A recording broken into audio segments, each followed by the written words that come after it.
Hello and welcome to the another episode of trade explain.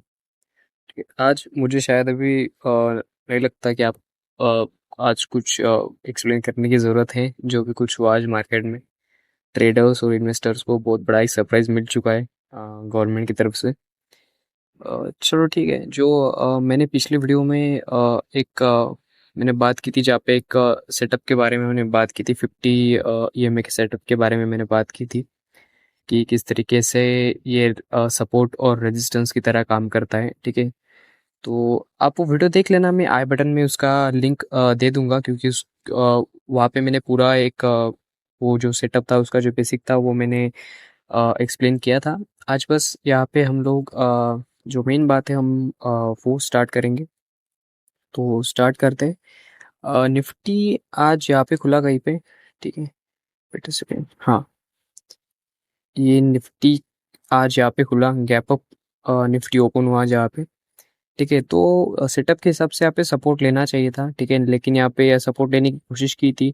एक bullish pin bar type की यहाँ पे candle बनी थी, बट क्योंकि आज बजट था, थोड़ी सी वॉलेटिलिटी थी, इंडेक्स भी थोड़ा सा आज हाई था। तो यहाँ पे ये नीचे आया मूविंग एवरेज के, और वापस से इसने मूविंग एवरेज को ब्रेक किया। ठीक है, अभी इस कैंडल के ऊपर जो है मैंने सोचा था कि एक शॉर्ट की पोजीशन बनाऊंगा। ठीक है, इस कैंडल के ऊपर, इस वाली कैंडल के ऊपर। बट यहाँ पे शॉर्ट की पोजीशन समहाउ मेरी बन नहीं पाई। मतलब मैंने लिमिट ऑर्डर लगाया था, लेकिन ये इतनी बड़ी जब कैंडल यहाँ पे बन गई, बहुत बड़ी विक्स जब यहाँ पे बन गई, तो वो मेरा ट्रेड एग्जीक्यूट नहीं हुआ, तो मैंने ऑर्डर कैंसिल की। एंड देन मैंने वेट किया कि क्या अगर यहाँ पे नीचे अगर खरीदा है किसी ने सच में, तो प्राइस हो सकता है यहाँ पे थोड़ा सा वेट करके और यहाँ पे कुछ इस तरीके का पैटर्न बना के यहाँ पे ऊपर शूट कर जाए, अगर बजट अगर इतना ही अच्छा आने वाला है तो। राइट, यहाँ पे 11 बजे यहाँ पे बजट स्पीच यहाँ पे स्टार्ट हो गई। ठीक है, बजट स्पीच यहाँ पे स्टार्ट हो गई, और ये मूविंग एवरेज के अपने आसपास ही उसके नीचे कंसोलिडेट कर रहा था। जिस कंसोलिडेशन की मैंने बात भी की थी अपने पिछले वीडियो में, जहाँ पे मैंने समझाया था कि कंसोलिडेशन यहाँ पे इस सेटअप में यहाँ पे क्यों ज़्यादा ज़रूरी है। ठीक है, आप उसका बैकटेस्ट भी कर लेना, मैंने किया हुआ है इसमें, बहुत सारे बैकटेस्ट किए हुए हैं। उसका डेटा भी मैं आने वाले अगली वीडियो में दिखाऊंगा आपको। तो यहाँ पे कहीं पे मैंने ये जो आपको रेड कैंडल यहाँ पे दिख रही है छोटी सी, इस रेड कैंडल के ऊपर मैंने यहाँ पे एंट्री ली थी। ठीक है, एंट्री लेने के बाद यहाँ पे मुझे लॉस मुझे दिखना शुरू हुआ जब ये कैंडल बनी। लेकिन उस टाइम पे जो हमारी जो ग्रेटेस्ट फाइनेंस मिनिस्टर रही है अभी तक की, उन्होंने बता दिया कि जो एसएसटी है और जो शॉर्ट टर्म कैपिटल गेन है, लॉन्ग टर्म कैपिटल गेन है, वो बढ़ने वाला है। ठीक है, लॉन्ग टर्म कैपिटल गेन मतलब जो हम पहले 10% का पे करते थे, वो अभी बढ़ के होने वाला है करीब 12.5% का। ठीक है, मतलब 2.5% वहाँ पे उसमें बढ़ोतरी की गई है। ठीक है, अल्दो उसमें उन्होंने एग्जम्पशन जो था वो पहले 1 लाख का एग्जम्पशन था, उस 1 लाख के एग्जम्पशन को उन्होंने 1,25,000 का कर दिया। ठीक है, मतलब वहाँ पे भी उन्होंने वहाँ पे हमें दे दिए, बट क्योंकि टैक्स बढ़ा है तो उस एग्जम्पशन का कोई मतलब नहीं बनता। Okay, short term capital gain जो हम स्विंग ट्रेड जो हम कर रहे थे, ठीक है, लाइक मेरे जैसे जो अभी जो ट्रेडर्स है, स्मॉल ट्रेडर्स है, मैं करीब करीब जैसे मैंने बताया था कि मैं 2018-19 से मैं लगा हुआ हूँ। ठीक है, तो अभी अभी जाके मेरी थोड़ी ग्रिप बनना मेरी स्टार्ट हो गई थी मेरे स्विंग ट्रेड्स पे या फिर इंट्राडे पे एंड ऑल दैट। तो मुझे लगता है अभी नहीं होगी। ठीक है, कोई एक दूसरा करियर ऑप्शन शायद देखना पड़ेगा। ठीक है, चलो हम डिस्कस कर लेते। तो यहाँ पे सिर्फ एक कैंडल में जो आप मेरी एंट्री प्राइस आपको दिख रही होगी, मैं उसका जो स्क्रीन रिकॉर्डिंग है वो मैं यहाँ पे चला दूंगा, आप देख लेना। मेरी जो एंट्री प्राइस थी इस प्रीमियम की, वो शायद थी 219 के आसपास थी, जो मैंने पुट खरीदा था।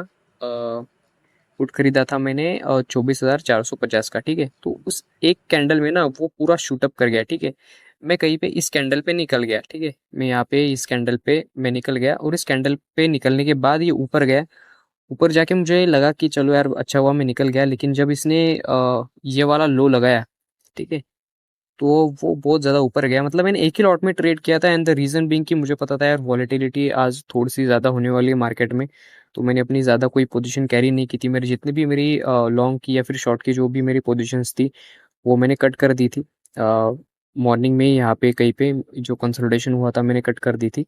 ठीक है, तो जो यहाँ पे गया था तो वो पूरा मतलब शूटअप हो गया था 219 से, शायद वो 440 या 430 के आसपास गया था। और मैंने थोड़ा सा अर्ली एग्जिट किया उसमें, आई एग्री। थोड़ा सा मुझे रुकना चाहिए था, और बट क्योंकि वॉलेटिलिटी बहुत ज़्यादा थी, ठीक है, ये सेकंड हाफ के बाद जो मार्केट ने मतलब लोगों ने जो है पे खरीदना शुरू किया है, ठीक है, वो मतलब रुके नहीं, ठीक है, मार्केट एक लाइन में ऊपर चला गया है। आज का अगर आप एफआईएस का अगर उनका डेटा अगर आप देखोगे तो आपको पता चलेगा कि किस तरीके से उन्होंने आज बेचा है, और जो असली कहानी है वो कल जाके शुरू होगी। ठीक है, चलो हम यहाँ पे कर देते हैं जो जीरोधा के जो को फाउंडर है नितिन कामत जी, उनके बारे में। बट सेकेंड, उन्होंने अभी ना एक ट्वीट किया हुआ है, जैसे बजट आएगा एसएसटी के ऊपर उन्होंने ट्वीट किया है। एसएसटी में उन्होंने यहाँ पे क्लियरली यहाँ पे मेंशन किया है कि अगर एसएसटी अगर ऑप्शंस में बढ़ता है, जो कि पहले 0.062% था, अभी जो 0.1% होने वाला है, मैंने कमेंट की है एसएसटी के ऊपर। अगर एसएसटी अगर ऑप्शंस पे जो पहले 0.62% था, वो अभी 0.1% होने वाला है एसएसटी फ्यूचर में। और जो ऑप्शंस में जो एसएसटी था, जो 0.01225% था, वो 0.02% होने वाला है, ठीक है। और ये अक्टूबर 1 से यहाँ पे लागू होगा। इन्होंने बोला था कि हमने 1500 करोड़ रुपए हमने कलेक्ट किए थे पिछले साल, ठीक है। तो अगर वॉल्यूम ड्रॉप नहीं होता अगर, तो ये 2500 करोड़ रुपए कमाने वाले हैं इस नए टैक्स रिजिम में, ठीक है। मतलब जो ये टैक्स बढ़ा है ऑप्शन पे और फ्यूचर्स पे, एसएसटी बढ़ा है बेसिकली, तो उस पे ये लोग करीब 2500 करोड़ रुपए कमाने वाले, ठीक है।